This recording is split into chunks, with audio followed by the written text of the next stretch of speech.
Pernahkah kalian membayangkan bahwa manusia terbaik setelah para nabi dulunya hanyalah seorang pedagang biasa di kota Makkah? Bukan raja, bukan panglima perang, dan bukan pula orang paling ditakuti Quraisy. Tetapi ketika seluruh manusia mulai meragukan Rasulullah, lelaki ini justru menjadi orang pertama yang percaya. Dan ketika Islam hampir runtuh setelah wafatnya Nabi, lelaki ini pula yang berdiri menyelamatkan umat. Namanya Abu Bakar Ash-Shiddiq, sahabat terdekat Rasulullah. Lelaki yang imannya mengguncang sejarah. Tetapi, bagaimana sebenarnya perjalanan hidup Abu Bakar? Mengapa Rasulullah sangat mencintainya? Dan bagaimana seorang manusia biasa bisa menjadi manusia terbaik setelah para nabi? Malam ini kita akan memasuki kisahnya. Namun sebelum kita masuk lebih jauh ke dalam kisah luar biasa ini, saya ingin mengajak kalian semua. Jika kalian menyukai cerita sejarah Islam yang dibawakan dengan penuh makna, emosi, dan pelajaran kehidupan, dukung channel ini dengan menekan tombol subscribe, like, dan nyalakan lonceng notifikasinya. Karena setiap dukungan dari kalian akan membantu lebih banyak kisah para nabi, sahabat, dan sejarah Islam terus hidup dan dikenal generasi berikutnya. Dan saya juga ingin mendengar pendapat kalian. Menurut kalian, apa yang membuat Abu Bakar menjadi manusia terbaik setelah para nabi? Apakah karena keimanannya, pengorbanannya, atau cintanya kepada Rasulullah? Tulis jawaban kalian di kolom komentar. Sekarang, tenangkan hati kalian sejenak. Bayangkan kota Makkah berabad-abad yang lalu, panas gurun yang menyelimuti siang, dan malam-malam sunyi yang kelak akan melahirkan sejarah besar umat manusia. Karena di sanalah kisah Abu Bakar Ash-Shiddiq dimulai.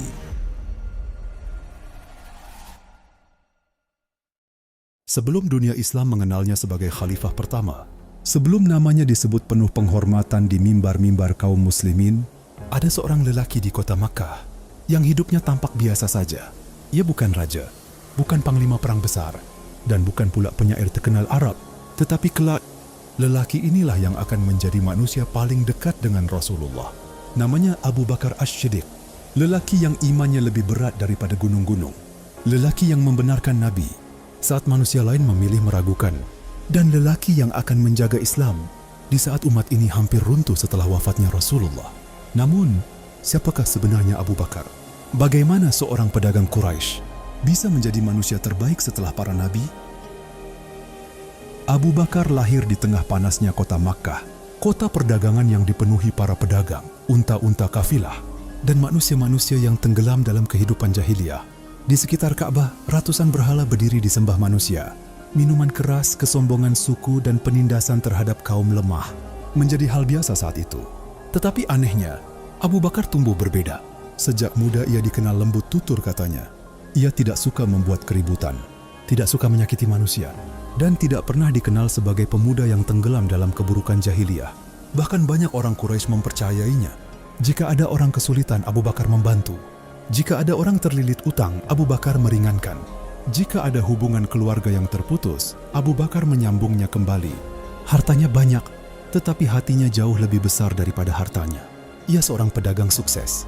Kafilah dagangnya berjalan menuju Syam dan berbagai negeri Arab. Namun semakin tinggi kedudukannya, semakin rendah hatinya.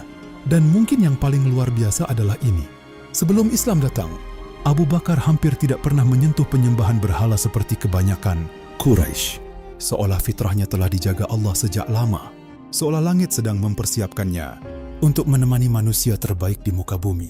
Lalu tibalah hari yang mengubah sejarah manusia. Di sebuah gua bernama Hira, Muhammad menerima wahyu pertama dari langit. Dan sejak saat itu, Makkah perlahan mulai berubah. Sebagian manusia menolak, sebagian mengejek, sebagian bahkan memusuhi Rasulullah. Tetapi ada satu lelaki yang tidak membutuhkan waktu lama untuk percaya, Abu Bakar. Ketika Rasulullah menyampaikan Islam kepadanya, ia tidak meminta mukjizat, tidak meminta bukti, tidak berkata, "Aku pikir dulu." Karena Abu Bakar mengenal Muhammad sejak lama, ia tahu Muhammad tidak pernah berdusta. Jika selama puluhan tahun beliau jujur kepada manusia, maka mustahil beliau berdusta atas nama Allah.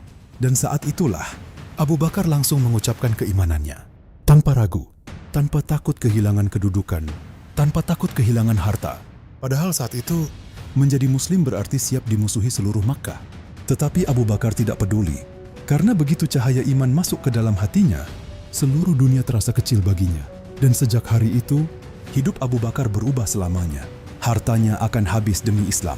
tenaganya akan diberikan demi Rasulullah, dan namanya akan diabadikan sejarah sebagai manusia terbaik setelah para nabi. Dan sejak hari itu, Abu Bakar tidak lagi hidup untuk dirinya sendiri. Seluruh hidupnya perlahan mulai dipersembahkan untuk Islam. Hartanya akan habis demi membela kaum muslimin. Waktunya akan dihabiskan untuk menemani Rasulullah. Dan cintanya kepada Nabi akan membawanya menuju pengorbanan-pengorbanan besar yang belum pernah dibayangkan manusia. Namun jalan itu tidak akan mudah. Karena semakin Islam berkembang di kota Makkah, semakin besar pula kebencian Quraisy kepada Rasulullah dan para pengikutnya. Siksaan mulai datang. Kaum muslimin yang lemah dipukul, diseret di atas pasir panas, bahkan dibunuh tanpa belas kasihan. Dan di tengah kegelapan itulah, Abu Bakar mulai menunjukkan siapa dirinya sebenarnya. Bukan hanya seorang sahabat, tetapi pelindung Rasulullah, penolong kaum tertindas, dan lelaki yang rela mengorbankan seluruh hidupnya demi agama Allah. Salah satu kisah paling menggetarkan dari pengorbanannya akan segera mengguncang kota Makkah. Kisah tentang seorang budak yang disiksa di bawah terik matahari dan seorang lelaki bernama Abu Bakar yang datang membawa kebebasan. Dan dari sanalah dunia akan mulai menyaksikan betapa besarnya hati Asy-Syiddiq. Bilal di atas pasir panas Makkah, di tengah kerasnya kota Makkah, menjadi seorang muslim bukan sekadar pilihan keyakinan, tetapi pertaruhan nyawa. Dan tidak ada yang merasakan kerasnya siksaan Quraisy melebihi kaum muslimin yang lemah. Mereka tidak memiliki suku besar, tidak memiliki pelindung, tidak memiliki kekuatan untuk melawan. Dan salah satu di antara mereka adalah seorang budak berkulit hitam bernama Bilal bin Rabah. Bilal bukan bangsawan Quraisy, bukan pula orang terpandang. Ia hanyalah seorang budak milik Umayyah bin Khalaf, salah satu pembesar Quraisy yang paling kejam terhadap Islam. Namun ketika cahaya Islam masuk ke dalam hati Bilal, tidak ada kekuatan di bumi yang mampu memadamkannya. Dan Quraisy sangat membenci itu. Di siang hari yang membakar, Bilal diseret keluar menuju padang pasir Makkah. Pasir panas menyengat kulitnya. Matahari gurun seperti api yang turun dari langit. Tubuhnya dilempar ke tanah. Lalu sebuah batu besar diletakkan di atas dadanya. Orang-orang Quraisy berdiri mengelilinginya. Sebagian tertawa, sebagian mengejek. Dan Umayyah bin Khalaf berteriak dengan penuh amarah, "Tinggalkan Muhammad! Tinggalkan agamanya." Tetapi di tengah rasa sakit yang hampir merenggut nyawanya, Bilal hanya mengucapkan satu kalimat, "Ahad, Ahad, Allah Maha Esa."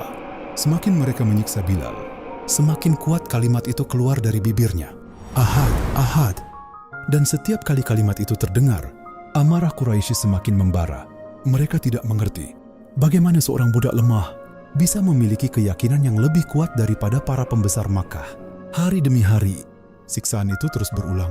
Tubuh Bilal semakin lemah, tetapi imannya tidak pernah runtuh. Dan di tengah kekejaman itu, ada satu lelaki yang diam-diam menyaksikan semuanya dengan hati bergetar. Abu Bakar Asy-Syiddiq. Ia melihat pasir panas yang membakar tubuh Bilal. Ia melihat batu besar yang menindih dadanya.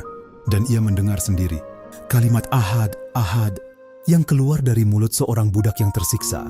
Saat itulah Abu Bakar tahu Bilal harus diselamatkan. Tanpa menunggu lama, ia mendatangi Umayyah bin Khalaf. Dengan suara tenang, Abu Bakar berkata, "Juallah Bilal kepadaku." Umayyah tertawa meremehkan. Baginya Bilal hanyalah budak lemah yang tidak berharga. Tetapi Abu Bakar tidak peduli. Berapapun harganya, ia siap membayarnya. Dan hari itu, Abu Bakar menebus Bilal dengan hartanya sendiri. Bukan untuk dijadikan budak baru, tetapi untuk dibebaskan. Untuk pertama kalinya setelah sekian lama, Bilal menghirup udara kebebasan sebagai seorang muslim merdeka. Dan mungkin disitulah dunia mulai memahami satu hal tentang Abu Bakar, bahwa cintanya kepada Islam lebih besar daripada cintanya kepada harta. Ia tidak hanya beriman dengan kata-kata, ia beriman dengan pengorbanan. Dan Bilal hanyalah awal, karena setelah ini Abu Bakar akan menghabiskan hartanya demi membebaskan lebih banyak kaum muslimin yang tertindas. Sementara Quraisy semakin marah melihat Islam yang terus hidup. Meski mereka mencoba menghancurkannya,